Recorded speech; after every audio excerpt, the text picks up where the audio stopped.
Hey guys, today we're looking at something you don't often see on this channel.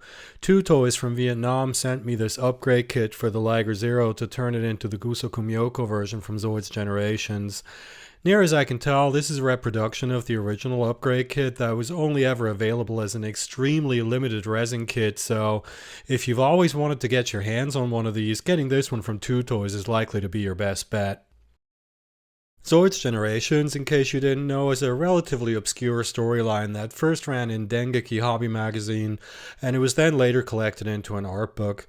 There were a few motorized kits based on Zoids from that story, like the Res Tiger, and Kotobukiya also made some, but at this point it's probably the most obscure part of Zoid's history outside of, I don't know, Mechabonica and the Trans Fighters maybe, and these kits are pretty much all unicorns.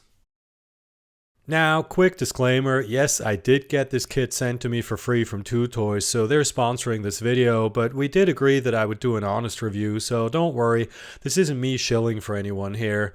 I also thought I would do this video assuming that most of you don't understand what you're looking at here, so I'll explain real quick.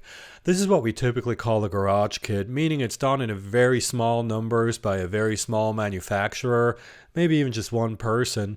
It's made from resin, which is a different material to work with than the plastic you're probably used to from Kotobukiya and Tomy, and you just in general have to expect to put more work into getting the parts ready for painting. So if you see me pointing out a few imperfections later in this video, please do keep in mind that this is totally normal for this type of kit, and I'll tell you right now that I really didn't find many, and I'm quite happy with what I got here.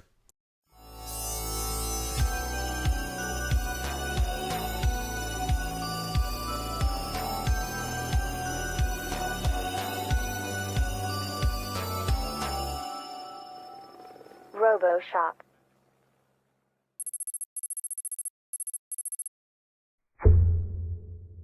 Right, so the way this was shipped to me was in this Ziploc bag here. I assume that's what you guys will get if you buy this yourselves.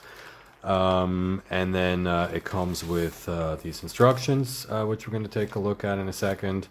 Small bag with some smaller parts, which I am not going to take out of here because I'm a little worried I'm going to lose something, to be honest. And this little card here with the contact information for TwoToys. Don't worry about that. I'll put that in the description below this video, obviously. Let's take a look at these instructions first. And right off the bat, I will tell you. Hey, yeah, so Space Hamster from the future here. I started gushing about these instructions at this point because they're obviously much better than what you'd usually expect from a garage kit, but by now I've realized they're probably just the original Tomy instructions. Just felt like I should mention that here, but it doesn't really change the fact that having these is super useful, of course. So, let's take a look at these parts as I carefully spill them out of the bag. And we're going to start with, let's say, these two leg armor pieces here. Now, as you can see here, we have holes here, we don't have holes here. It's one of those things that if you've never worked with this type of kit probably needs explaining. This is very common. There's just some very thin plastic in these holes here, probably just flash. And you're going to have to drill this out yourself and clean out some of the flash from these holes here. It's not unusual though, and it's really not difficult to do. Otherwise, this part, if you look at it top to bottom, it has injection gates, no flash really, or maybe some minimal flash, no air bubbles. Very nice panel line detail here, definitely very well molded. And then we have these two, which also have, it's difficult to say how well you can see this on camera, of course, but the angles here are super sharp, very straight lines, perfectly molded. This is a hole that goes all the way through, it's not an air bubble. A little bit of panel line detail here on the bottom. Same on this part, a little bit of flash here that you can probably just take. Whoops, yeah, just took it off with my finger. There you go, that's how easy that is. Holes that you have to clean up a bit. There's like this tube detail here that has ridges on it, perfectly sharp, all there. Very nice.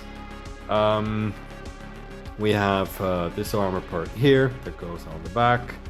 This also looks, looks very straight, no warping, very sharp detail. Take a closer look here. No air bubbles that I can see, also very nice. However, it's not a huge problem, but I'll use this as an opportunity to explain something briefly if you've never worked with a resin kit before. The blade for the sword here, as you can see, looks to be warped, unless that's intentional, but I doubt it. And the way you fix this is it's really very straightforward. You just heat this up a bit. I like to do it just by dunking the parts into hot water. You can also use a hairdryer, but I'm always a bit squeamish about using hair dryers on resin parts because it's very easy to overheat things and then they go, so in my opinion, it's better to use hot water. And then probably you can just straighten this out like this. I might actually demonstrate this in the next video, we'll see. Next we have these, let's just look at all of them. We have these armor pieces with this sort of shingle pattern here. I don't know, I'm sure that has a Japanese name and I just embarrassed myself, but these two, the lighter ones, by the way, I don't know why these aren't all the same color. I asked and the guy from TwoToys told me he used the same resin mixture for everything, but I mean, it doesn't matter, just, in case you were wondering. This one is basically perfect. Then we have this one, also no air bubbles, nothing. These two, however, do have an imperfection that I'm going to have to fix. You can see here, there's supposed to be these two studs, but unfortunately this one has a pretty big air bubble here where that stud would be. So what I'm gonna do is I'm gonna fill this up with putty and sand it down and probably just get rid of the other stud. This one has a smaller air bubble, but it results in the same thing where this stud is missing. Tiny air bubbles here on the shingle pattern that honestly are so small I'm not even sure that I'm gonna putty those. This one has also has the added problem, aside from a few air bubbles here at the bottom, that here you can see it's basically hollow here, and unfortunately what's left here is so thin that the panel lines are actually gaps that go all the way through. This is possibly the only thing I found on the entire kit. In case you can't tell, I already looked at the parts before. This is possibly the only thing I found on the entire kit that's going to be a little difficult to fix because I want these panel lines to match the others, and it's going to be a little hard, but we'll see how I do with that. The head armor here, we're back to more or less fine territory. There's some flash on the side here that I'm gonna have to sand off. Not a problem though. Detail on the top where it matters looks sharp. These guys here also totally sharp. Some air bubble here in the spot where you basically can't see it. This one has an air bubble in basically the same spot, funnily enough. But what's important is that the surface detail here is very sharp and looks perfectly fine. These things, I'm always a bit concerned about these. They're very thin. These go on the side of the head, I think here somewhere. I actually can't remember. And you'd be forgiven for thinking this is flash because it's so thin, but it's actually not, so be careful with that. We have the big bunny ears that go on the head. Why does every Liger CAS armor have bunny ears? Seriously. These guys, just from looking at them here, look like they are perfectly symmetrical and straight.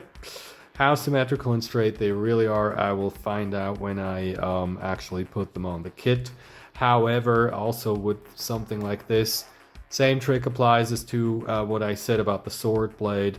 You can, if you have to fit something like this on the side of a model, like a resin conversion kit, sometimes what you have to do is just heat the part up a bit, push it in place, wait for it to harden, remove it, and then just leave it that way for painting, and then it will fit once it's painted. It's not a problem, and I don't know if it's even going to be necessary with these. just telling you that's how you get around that. Oh, forgot to look at these before. More parts with that nice shingle pattern on them. Only injection gates on these, nothing, no imperfections.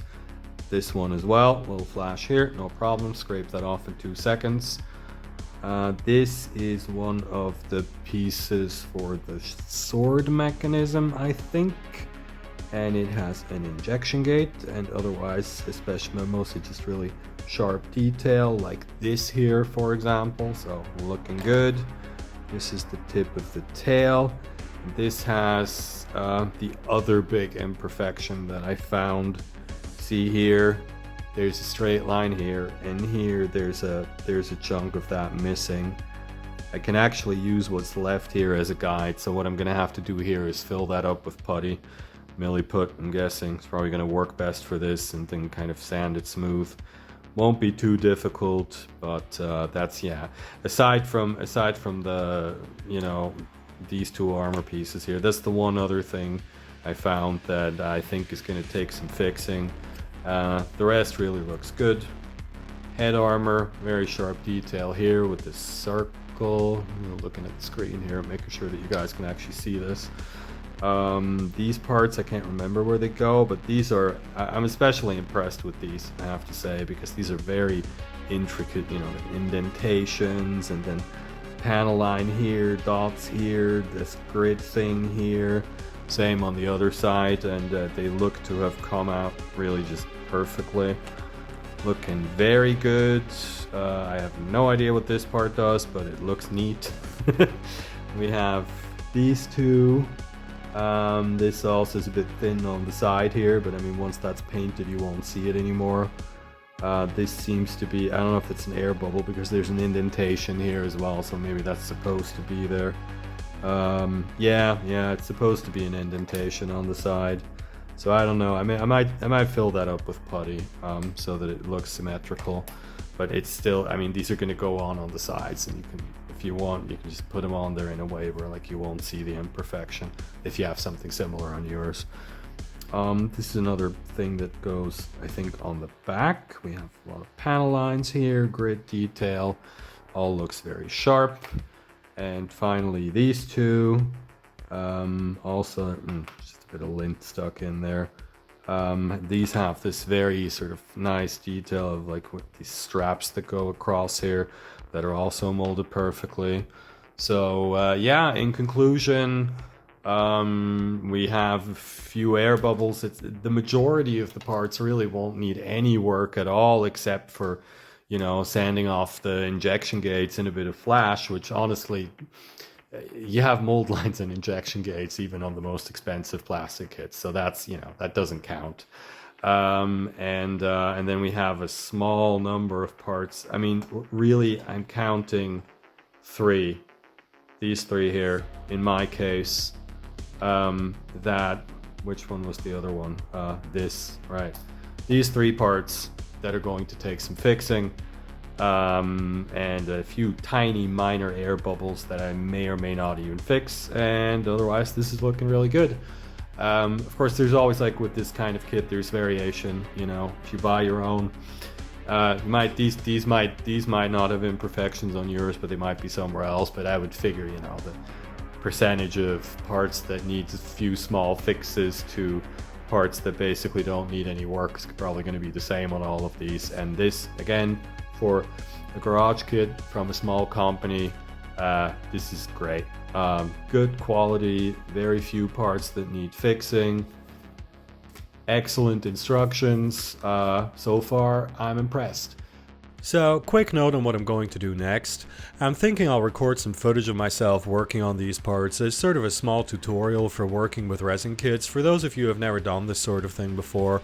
And then once I've painted it all up, we'll do a third video where I show off the result. So we'll be dealing with this one for a while still, and I'll probably be doing other videos in between, but we'll see. Now, if you want to get your hands on one of these, you can use the link in my description below for the coupon code ROBOSHOP. Yes, I am insisting on the RoboShop branding. That way you'll get a 7% discount, and I'll also get a cut, so you'd be doing yourself and me a favor. So pop on down to the description and use that link. As a conclusion for this video, I'll say this: if you understand what you're looking at here, this is great stuff for people who are really into obscure Zoids and who have some reasonable modeling skills. Obviously you can't expect this to go together like a Kotobukiya or a Tomy kit, this is just not what this is, but I can absolutely recommend this for anyone who's worked with garage kits before. And if you haven't, well, I'm probably going to do a bit of a tutorial on how to work with this stuff soon, so stay tuned for that. Anyway, that's it for this one. I want to say thanks to TwoToys for sponsoring this video, and if you want to buy this or any of the other awesome stuff they make, you can find all the info you need in the description and in the pinned comment. While you're down there, don't forget to like and subscribe, maybe throw me a bone on PayPal or Patreon, and in the meantime, thanks for watching and I'll see you in the next one.